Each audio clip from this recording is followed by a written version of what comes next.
사돈네 일본으로 온천 여행 보내줬니? 엄마, 그게요. 나한테는 가게 리모델링해서 돈 없다고 한 달에 80만 원도 못 준다고 하고선. 아니, 그게 이제 가게 자리 잡았고, 시어머니는 한 번도 여행 가본 적이 없으시니까. 엄마는 어디 여행이나 다녀왔고 나네 보느라 사계절이 어떻게 흘러갔는지도 모르는데.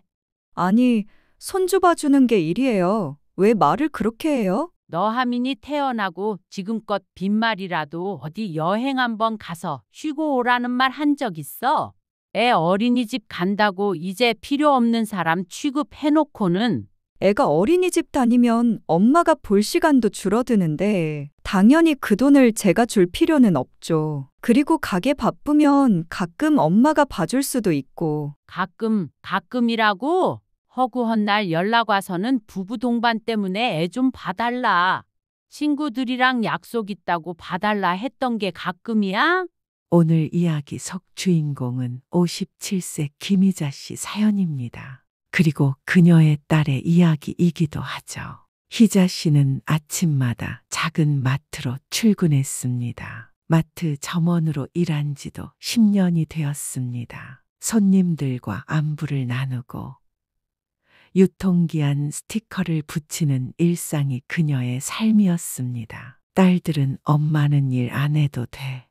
이제 쉬어 했지만 희자 씨는 일이 좋았습니다. 집에만 있으면 생각이 많아졌기 때문이었습니다. 남편은 5년 전에 지병으로 세상을 떠났습니다. 그때부터 마트 일은 단순한 생계가 아니라 삶의 리듬이었습니다. 퇴근 후엔 친구들과 동네 카페에서 커피 한 잔을 하고 가끔 저녁엔 요가 교실에서 몸을 풀곤 했습니다. 그런 평범한 나날에 작은 파문이 일어난 건 딸의 전화 한 통이었습니다. 엄마, 이번 달 중순에 출산 예정이야. 그래? 드디어 손주 보겠네. 축하한다. 근데 엄마, 나 출산하고 가게 일도 해서 혹시 아기 좀 봐줄 수 있어? 그 순간 희자 씨는 말을 잃었습니다. 기쁨과 걱정이 뒤섞인 묘한 감정이었습니다. 손주를 보게 된다는 생각에 가슴이 뛰었지만 마음 한켠이 묵직하게 눌렸습니다. 딸은 자영업자였습니다. 카페를 직접 운영하며 남편과 함께 수입을 맞춰 살고 있었습니다. 엄마, 80만 원씩 드릴게요. 그걸로 생활하시고 아기만 봐주시면 돼요. 80만 원이었습니다. 마트 월급 250만 원에 비하면 훨씬 적은 돈이었죠. 그래도 딸이 그 말을 하는 표정이 너무 간절했습니다. 아유, 내가 엄마인데 어떻게 안 도와주겠어. 다음 날 희자 씨는 고민 끝에 마트 사장님에게 사직서를 냈습니다. 일 그만둔다고요? 아쉽네요. 다음 달이면 임금도 올려드리려고 했는데 손주 봐주셔야 하는 거죠. 네, 딸이 좀 힘들다네요. 당분간만 보려고요. 사장은 고개를 끄덕였습니다. 다들 그러다 평생 못 돌아오던데 김 씨도 그럴 거려. 그 말이 오랫동안 귀에 맴돌았습니다. 몇 달 후 희자 씨는 살던 집도 정리하고 딸의 집으로 이사했습니다. 부엌에는 젖병 소독기, 분유통, 아기 옷이 가득했습니다. 손주 하민이가 세상에 나온 지 얼마 안 돼 잠도 제대로 못 자는 딸의 얼굴은 지쳐 보였습니다. 엄마 없었으면 나 진짜 어쩔 뻔했는지 몰라. 그 말 하나에 희자 씨의 피로는 눈 녹듯 사라졌습니다. 밤새 깨는 아기를 안고 달래며 희자 씨는 속으로 다짐했습니다. 그래, 우리 딸 잘 되면 그걸로 됐다. 처음엔 모든 것이 좋았습니다. 손주 하민이가 웃을 때마다 마음이 풀렸습니다. 하지만 하루하루 지나면서 희자 씨의 삶은 조금씩 딸 가족의 리듬에 잠식되어 갔습니다. 아침 7시에 아기를 받아 저녁 9시까지 돌보고 나면 온몸이 쑤셨습니다. 손주를 돌봐야 하니 친구들과의 약속은 모두 취소되었고 마트에서 함께 일하던 사람들과의 연락도 끊겼습니다. 내일 하민이 예방접종 있어요. 대신 좀 가주세요. 내일은 친구들 만나기로 했는데 아, 그럼 다음에 만나는 걸로 날짜 바꾸면 안 돼요. 내일 꼭 병원 데리고 가야 한단 말이에요. 딸의 말투엔 당연함이 묻어 있었습니다. 그 순간 희자 씨는 작게 숨을 삼켰습니다. 내가 지금 이 집의 식구인지 직원인지 모르겠다는 생각이 들었습니다. 갑자기 문득 마트 사람들이 손주 돌봐주는 공은 없다는 말이 생각났습니다. 그땐 그들이 이해되지 않았는데 지금은 조금 알 것 같았습니다. 참는 게 미덕이라 배웠고 자식 위해 희생하는 게 당연하다고 믿어왔습니다. 하지만 몸은 정직했습니다. 새벽 3시에 깨서 기저귀를 갈고 낮엔 젖병을 소독하고 빨래까지 하면 허리가 펑 소리를 냈습니다. 딸 부부는 퇴근하고도 핸드폰만 보거나 각자 TV를 봤습니다. 엄마, 요즘 표정이 왜 그래요? 괜찮아? 피곤해서 그래? 그렇게 말했지만 사실은 지쳐 있었습니다. 잠깐이라도 쉬고 싶었죠. 하지만 손주 하민이는 엄마보다 할머니에게 더 익숙해졌습니다. 아기가 할머 하고 입을 떼는 순간 희자 씨는 가슴이 먹먹해졌습니다. 어느 날 친구 영숙에게서 전화가 왔습니다. 희자야, 요즘 왜 연락이 안 돼? 아휴, 손주 보느라 시간이 없어. 너 그렇게 살면 나중에 후회해. 우리 친구 순자도 그랬거든. 손주 보느라 자기 인생 다 놓쳤어. 괜찮아. 난 잠깐이야. 그 말을 하면서도 희자 씨는 자신이 언제 다시 돌아갈 수 있을지 모른다는 걸 알고 있었습니다. 그녀는 밤마다 메모지를 꺼내 하루 일과를 적었습니다. 아침 6시 기상, 아기 우유 준비, 빨래, 점심, 낮잠, 빨래 2번째, 저녁 준비, 그 끝에 나를 위한 시간, 없음이라고 적었습니다. 그리고 그날 저녁 딸의 한마디가 마지막 남은 숨구멍을 막았습니다. 엄마, 다음 달부터 우리 카페 리모델링 할 거라 돈이 좀 많이 드네. 80만 원씩 못 줄 것 같은데 괜찮죠? 희자 씨는 순간 멈칫했습니다. 리모델링? 그래도 엄마도 보험비에 매달 나가는 돈이 있잖니.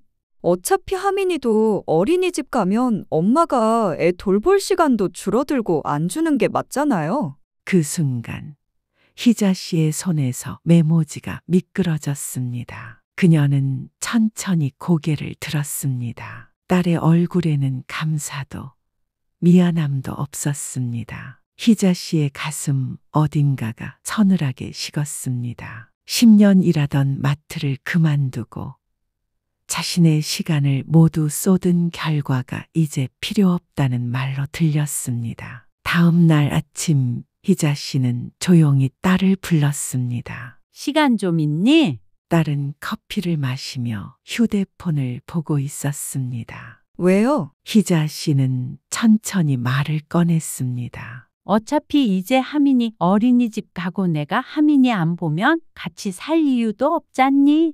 딸은 눈을 들어 희자 씨를 바라봤습니다. 그게 무슨 말이에요? 나 근처에 빌라 전세 얻어서 나가서 살까 해. 이제 엄마도 내 생활 좀 하려고. 잠시 침묵이 흘렀습니다. 그러자 딸이 얼굴을 굳혔습니다. 내가 돈 안 준다니까 그래서 이러는 거예요? 그 말에 희자 씨의 손끝이 떨렸습니다. 하지만 표정은 바뀌지 않았습니다. 그게 아니야. 그냥 이제 좀 혼자 있고 싶어서 그래. 서운하면 말로 하지 이렇게 갑자기 나가면 내가 뭐가 돼요? 괜찮아. 어제 곰곰이 생각해보고 내린 결정이야. 희자 씨는 조용히 대답했습니다. 딸은 화가 난 듯 컵을 내려놓았습니다. 진짜 이해 안 되네. 돈 몇 푼 얘기했다고 이렇게까지 해야 돼요? 그녀는 더 말하지 않았습니다. 됐다. 네가 그렇게 생각하면 그래라. 희자 씨는 가볍게 웃었습니다.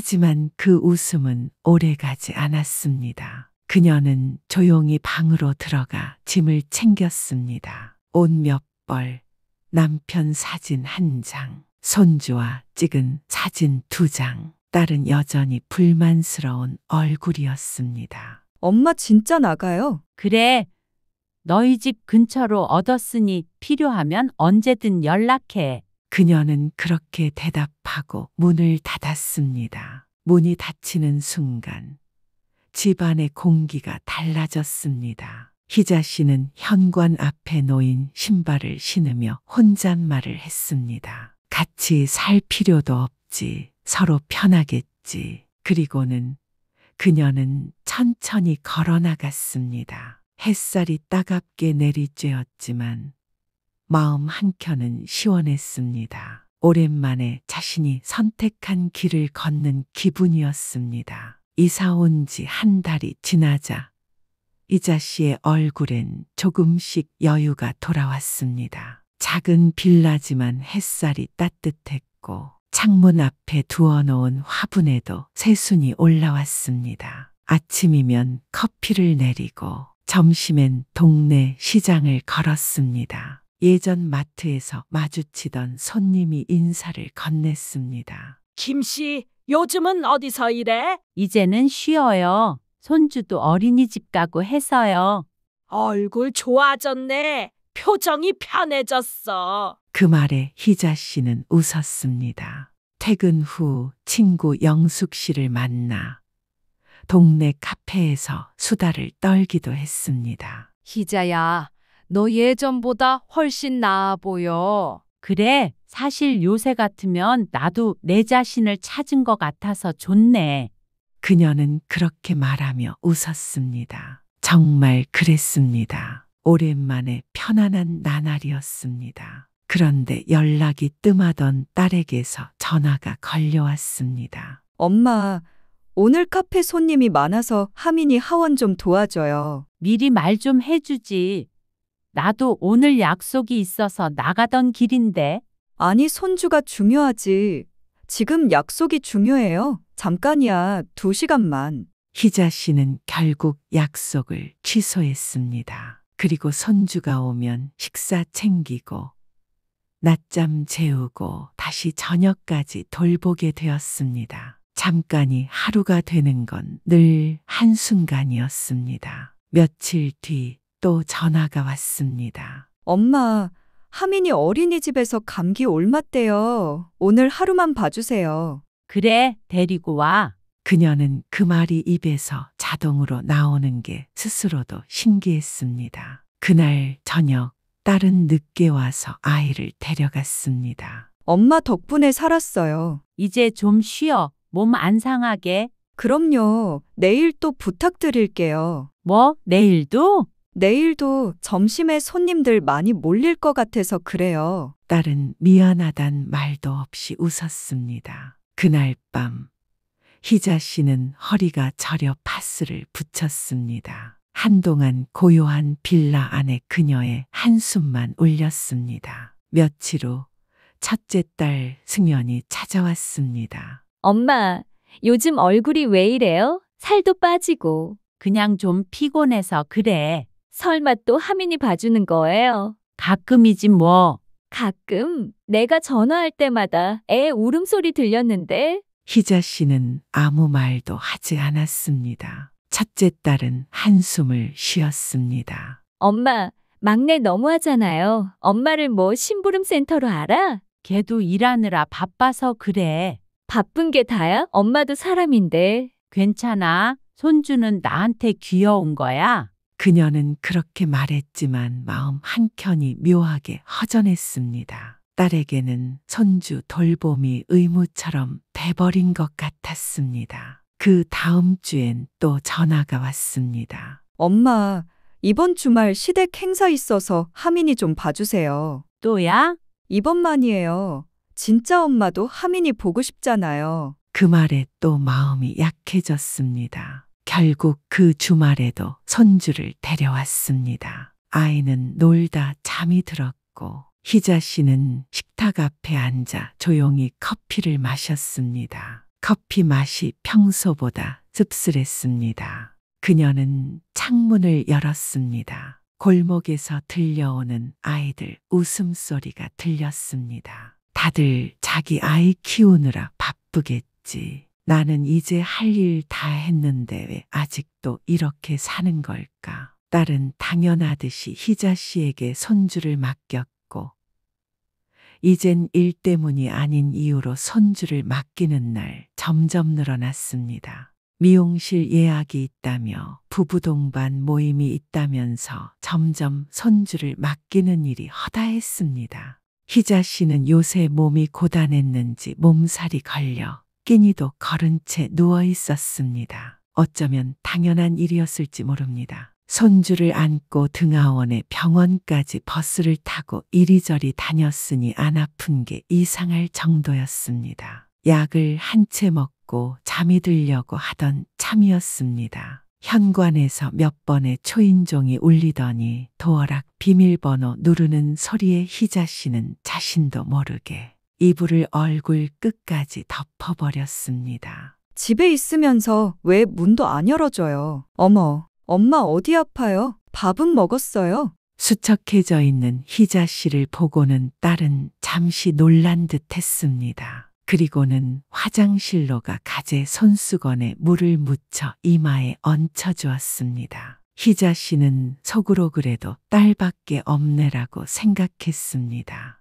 몸살이 조금 나아지자 희자 씨는 오랜만에 집안을 정리했습니다. 밀린 빨래를 널고 찌개 냄비를 닦았습니다. 며칠 동안 누워 있으니 몸이 풀린 듯 했습니다. 그날 이후 며칠 동안 연락이 없던 딸이 저녁 무렵 전화를 걸어왔습니다. 오늘 가게 일찍 마감했는데 정서방이랑 같이 저녁 먹어요. 정서방도 같이? 나야 좋지.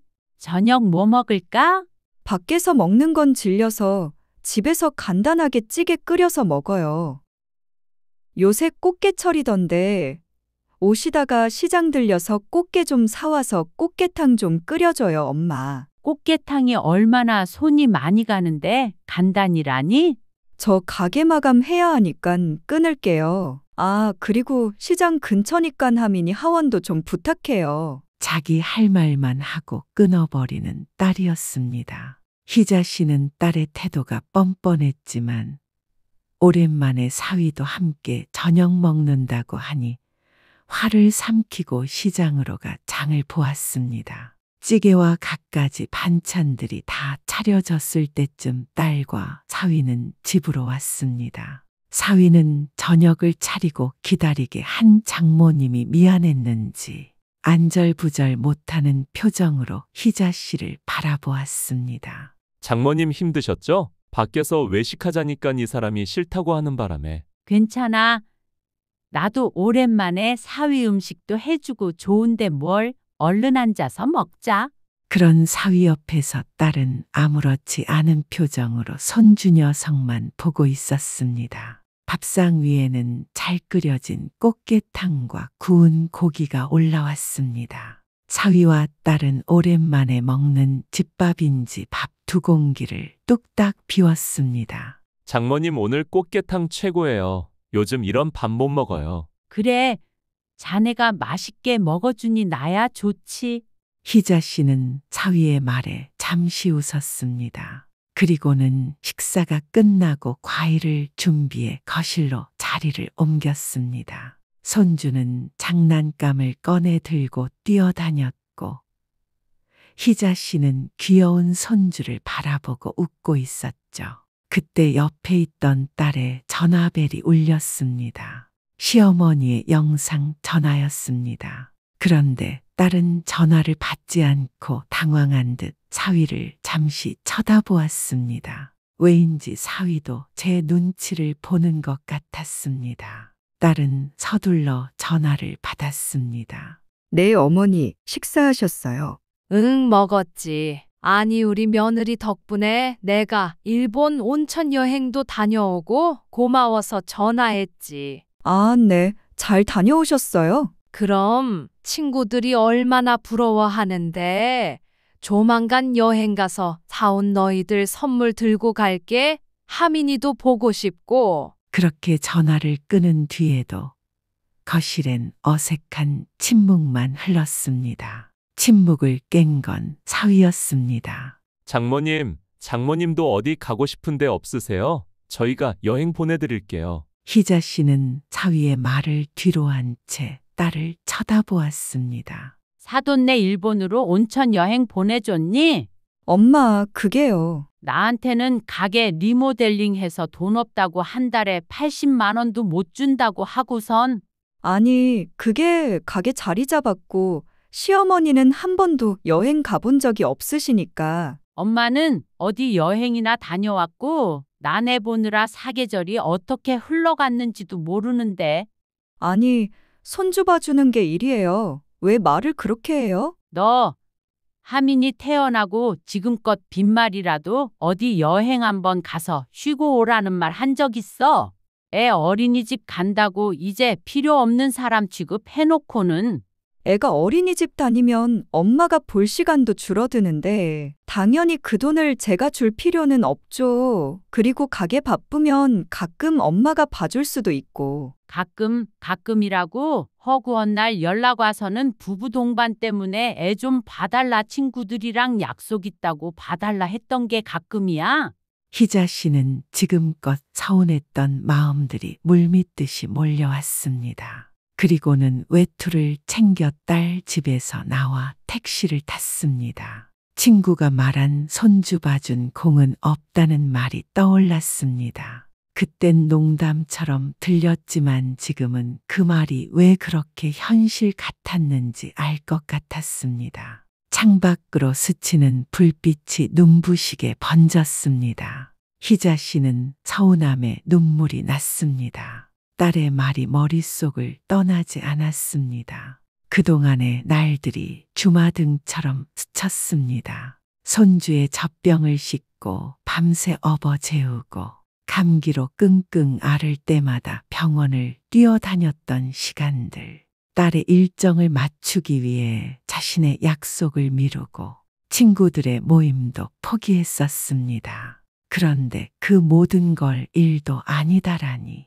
그녀는 입술을 깨물었습니다. 화가 치밀었지만 그보다 더 큰 감정은 허탈함이었습니다. 내가 딸을 잘못 키운 걸까? 집 문을 열자 고요가 반겼습니다. 불을 켜자 낡은 거실이 노랗게 밝혀졌습니다. 희자 씨는 주저앉듯 식탁 앞에 앉았습니다. 조용히 한숨이 나왔습니다. 엄마니까 당연히.